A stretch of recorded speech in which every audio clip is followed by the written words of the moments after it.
Well, no surprise here. The Chapel Hill Bulldogs won their game last Friday night 70-29 over the Jacksonville Indians, and they're still riding that top spot in the state for 4A. But this week, they're looking to keep that momentum going against the LINDALE Eagles. Serenity Douglas caught up with head coach Jeff Riordan to preview that game.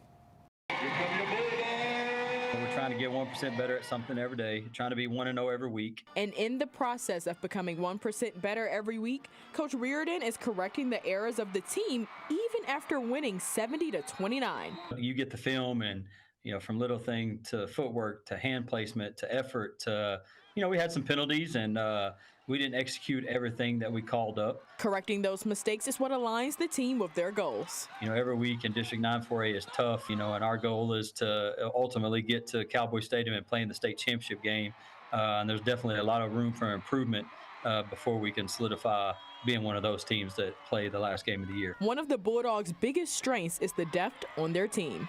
We just got a lot of experience is the biggest deal. Ricky and D in the backfield, those guys have been starting since their freshman year.